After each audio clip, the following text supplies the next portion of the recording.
नमस्कार, ध्येय आईएएस में आपका स्वागत है।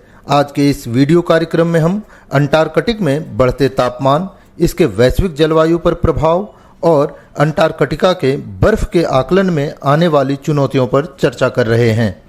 नेचर पत्रिका में प्रकाशित एक हालिया अध्ययन से पता चला है कि तेजी से पिघल रही अंटार्कटिक बर्फ महासागरों में पानी के प्रवाह को धीमा कर रही है। अंटार्कटिक बर्फ की यह गतिविधि वैश्विक जलवायु, समुद्री खाद्य श्रृंखला और ग्लेशियरों की स्थिरता पर विनाशकारी प्रभाव डाल सकती है। आपको बता दें कि अंटार्कटिका की समुद्री बर्फ पृथ्वी की जलवायु प्रणाली का एक महत्वपूर्ण घटक है, जिसमें हाल के वर्षों में तीव्र गिरावट देखी गई है। यह प्रवृत्ति विशेष रूप से इसलिए चिंताजनक है क्योंकि वैश्विक जलवायु पर यह अपना महत्वपूर्ण प्रभाव डालेगी। अंटार्कटिका की समुद्री बर्फ मौसमी उतार चढ़ाव से गुजरती रहती है, जिसमें अधिकतम विस्तार आमतौर पर सितंबर और न्यूनतम फरवरी माह में देखा जाता है।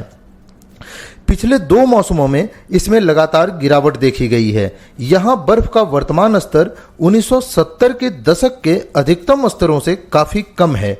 इसके अलावा पिछले 7 वर्षों में इसमें ग्रीष्मकाल में भी कमी आई है।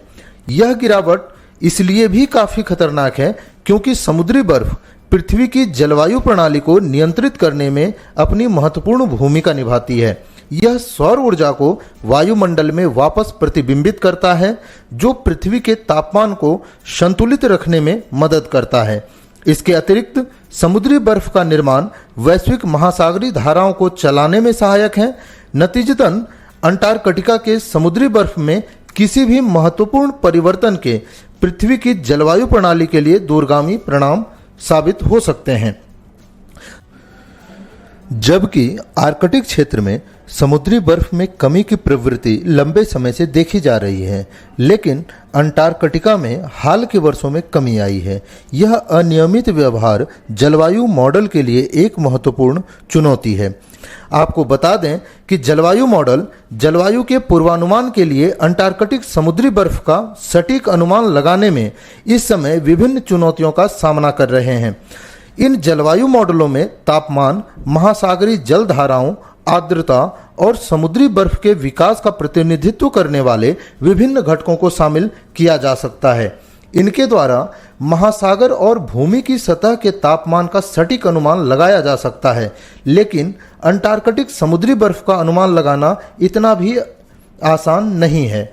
आइए देखते हैं कि वर्तमान समय में अंटार्कटिक की समुद्री बर्फ के आकलन में क्या क्या चुनौतियां सामने आ रही हैं।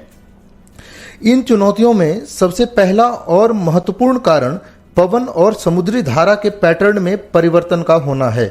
वैश्विक तापमान वृद्धि, समताप मंडलीय ओजोन में उतार चढ़ाव और ग्लेशियरों का तेजी से पिघलना इसके अन्य संभावित कारण हो सकते हैं। अंटार्कटिक के मौसम को समझने में महत्वपूर्ण सीमाओं में से एक समुद्री बर्फ की मोटाई से संबंधित डाटा की उपलब्धता की कमी है। यद्यपि आर्कटिक क्षेत्र में पनडुब्बियों और अन्य स्रोतों से प्राप्त डेटा समुद्री बर्फ की मोटाई के बारे में स्पष्ट जानकारी प्रदान करता है, इसके विपरीत अंटार्कटिक समुद्री बर्फ की मोटाई के बारे में अभी कोई जानकारी उपलब्ध नहीं है। अंटार्कटिक समुद्री बर्फ में परिवर्तनों की भविष्यवाणी करने के लिए बेहतर मॉडलिंग क्षमता, समुद्री बर्फ परिवर्तनों को प्रभावित करने वाले महत्वपूर्ण कारकों के माप में वृद्धि और नवीन माप विधियों की आवश्यकता अभी भी बनी हुई है। अंटार्कटिका की समुद्री बर्फ में गिरावट की जटिलताएं जलवायु कारकों की जटिल परस्पर क्रिया और उनके परिणामों का पूर्वानुमान लगाने में चुनौतियों को भी रेखांकित करती हैं। इस प्रकार आज भी अंटार्कटिका की समुद्री बर्फ में गिरावट पृथ्वी की जलवायु प्रणाली के लिए एक बहुआयामी और अनसुलझी पहेली बनी हुई है। अतः इस घटना को शीघ्रातिशीघ्र समझना संपूर्ण मानव जगत एवं पृथ्वी के जलवायु परिवर्तन और ध्रुवीय केंद्रों पर इसके प्रभाव को समझने के लिए अनिवार्य है। धन्यवाद। आज की चर्चा में बस इतना ही।